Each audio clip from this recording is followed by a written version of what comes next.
Halo guys, kembali lagi ke channelku. Kali ini ada iPhone 11 nih yang akan ku review. Nah, sesuai request teman-teman ya, next review iPhone 11 bang di konten review iPhone XS Max kemarin. Nah, untuk iPhone 11 ini resmi Indonesia teman-teman, pembelian di bulan Desember 2023 kemarin, dan baru bisa aku review sekarang ya. Nah, harga di bulan Desember 2023 kemarin masih di 8.500.000 untuk varian yang 128 GB.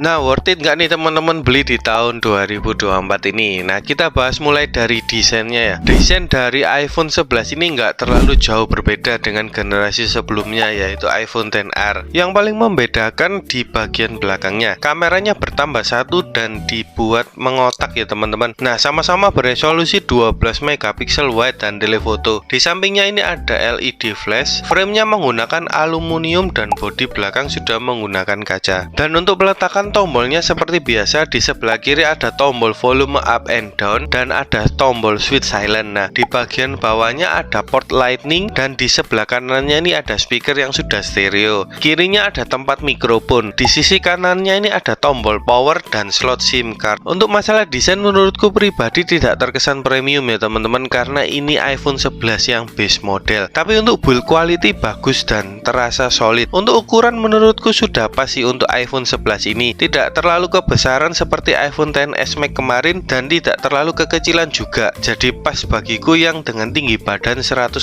cm. Untuk di bagian layarnya ini berdesain poni. Bezel layar dari iPhone 11 sendiri masih agak tebal ya teman-teman. Menggunakan IPS Liquid Retina di 625 nits di resolusi 828 x 1792 piksel di 326 ppi. Meskipun menggunakan layar IPS, layarnya ini masih tergolong nyaman digunakan jika teman-teman tidak membandingkan dengan layar yang sudah OLED. Warna yang dihasilkan masih cukup bagus, dipakai di bawah terik matahari masih cukup jelas ya teman-teman. Nah, untuk kualitas speakernya ini masih baik dan sudah stereo. Bassnya ada, suaranya juga jernih.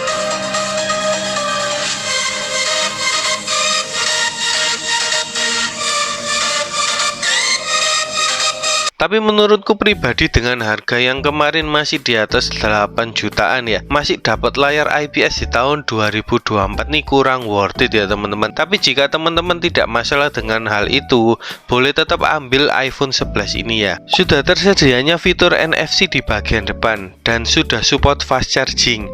Untuk baterainya ini berkapasitas di 3110 mAh. Meskipun terbilang kecil untuk baterainya di tahun 2024 ini, daya tahan dari baterai iPhone 11 ini cukup awet ya teman-teman, karena masih menggunakan layar IPS, jadi lebih hemat daya dari yang sudah menggunakan layar OLED. Jadi ada kurang lebihnya untuk layar IPS nya ini ya teman-teman. Dan juga berkat optimalisasi dari iOS serta chipset yang sudah berukuran di 7 nanometer. Jika mobilitas teman-teman tinggi dibuat ngegame, chatting, dan sosial media, kurang lebih bisa bertahan sekitar 5 jaman ya teman-teman. Dibekali dengan dual kamera belakang wide dan tele yang sama-sama beresolusi 12 megapiksel, mampu merekam hingga resolusi di 4K 60 fps. Untuk kamera depannya ini beresolusi 12 megapiksel wide. Untuk hasil foto-fotonya cakep, dari warna dan ketajamannya bagus. Baru ada kamera wide 0,5 di iPhone 11 ini ya teman-teman. Untuk seri di bawah iPhone 11 ini masih belum ada. Nah, koreksi ya teman-teman jika ada salah ya, thank you. Untuk cakupan kamera wide-nya di 0,5 ini cukup luas ya teman-teman. Nah, sudah terdapat fitur night mode tapi di kamera utamanya saja. Di kamera wide-nya ini masih belum ya teman-teman. Nah, untuk hasil malamnya masih bisa teman-teman andalkan nih.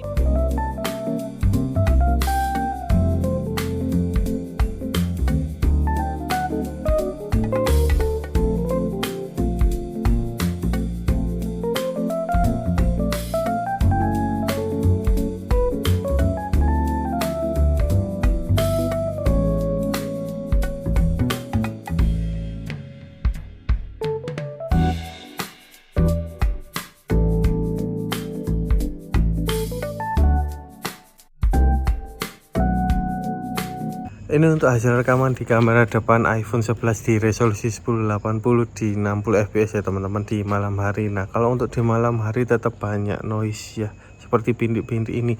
Semakin gelap semakin banyak teman-teman. Contohnya seperti di sebelah sini ya. Nah, untuk kualitasnya menurun banget ya. Nah, gimana ini menurut teman-teman, bisa tulis di kolom komentar ya. Ini untuk hasil rekaman di kamera depannya iPhone 11 ya teman-teman, di resolusi 1080 di 30 fps. Kalau teman-teman mau pakai iPhone 11 ini merekam di malam hari, mending diturunin fps nya di 30 ya teman-teman. Kalau di 30 fps agak lebih baik untuk hasil dan kualitasnya teman-teman.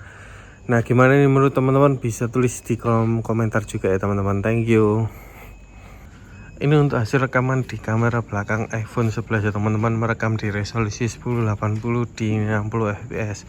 Kalau di malam hari semakin gelap, banyak noise ya teman-teman, seperti teman-teman lihat. Nah, banyak bintik-bintik hitam. Nah, kalau semakin gelap, untuk hasil dan kualitasnya semakin menurun ya teman-teman. Ini untuk hasil rekaman di kamera belakang iPhone 11 di resolusi 1080 di 60 fps. Kalau untuk warna dan ketajaman masih cakep ya teman-teman. Kalau untuk kestabilan juga masih cukup oke. Nah, bagi teman-teman yang nanya nih, bisa nggak bang dari lensa wide ke ultra wide? Bisa ya teman-teman. Nah, seperti ini hasilnya. Tapi kalau untuk dirubah di kamera depan masih belum bisa nih. Nah, kalau untuk kestabilan kita coba sambil lari ya teman-teman. Nah, kurang lebih hasilnya seperti itu ya teman-teman. Ini untuk hasil rekaman di kamera depan iPhone 11 di resolusi 1080 di 60 fps ya teman-teman. Kalau untuk warna cenderung natural sih, cakep ya. Untuk masalah ketajaman masih oke jika teman-teman pakai di tahun 2024 ini. Nah, untuk harga baru dari iPhone 11 ini kemarin aku cek di Autores resmi sih sudah nggak ada ya teman-teman. Nah, untuk harga secondnya nih, mulai di harga 5 jutaan, mulai dari variannya 64 GB sampai di 6 jutaan, dari yang 128 maupun 256 ya teman-teman. Nah, bagi teman-teman yang mungkin ada pertanyaan, kok bisa komen di kolom komentar ya teman-teman. Thank you. Kamera belakangnya merekam di resolusi 4K di 60 fps ya teman-teman. Nah, untuk melanjutkan di kamera depan tadi, itu untuk harga pasaran iPhone 11 ini itu resmi ya teman-teman, yang aku sebutin di harga 5 juta sampai 6 jutaan. Nah, jika teman-teman mencari yang inter bisa dibawanya. Nah, untuk kestabilan dan warna ini masih cukup cakep ya. Di performanya menggunakan chipset Apple A13 di 7 nanometer dengan RAM 4 GB. Untuk storage-nya beragam mulai dari 64 hingga 256 GB. Untuk iPhone 11 yang sedang direview ini berkapasitas di memori 128 GB dan berada di iOS 17.6.1. Untuk sistem iOS-nya sendiri memakan memori hampir di 11 GB. Jadi harus menyesuaikan memori dengan kebutuhan teman-teman, karena iPhone tidak bisa ditambah dengan memori eksternal ya. Bagi teman-teman yang suka foto-foto atau mobilitas tinggi, aku saranin sih ambil yang minimal di kapasitas memori 128 GB. Untuk jangka panjang saja sih teman-teman. Tapi jika budget teman-teman di 64 GB, nggak apa-apa ambil yang di 64 GB dan bisa berlangganan untuk iCloud. Core di Antutu versi 10-nya dapat angka di 900 ribuan di aplikasi 3D Mark. Ada 2 kali tes. Untuk skornya juga masih cukup tinggi ya teman-teman. Untuk performa masih tergolong ngebut nih di tahun 2024 ini. Untuk game Mobile Legends sendiri mendapatkan settingan di grafis ultra dengan frame rate super. Nah, untuk gameplaynya nggak ada masalah ya teman-teman, lancar-lancar aja. Dibuat main 2-3 kali match gak ada frame drop. Bagi teman-teman yang cari iPhone 11 ini untuk main game Mobile Legends, masih rekomen ya untuk saat ini. Lanjut untuk game PUBG Mobile, dapat disettingan grafis di HDR dengan frame rate ekstrim. Nah, untuk gameplaynya masih lancar sama dengan Mobile Legends tadi ya teman-teman. Cuman di PUBG Mobile ini baterai dari iPhone 11 ini lebih cepat turun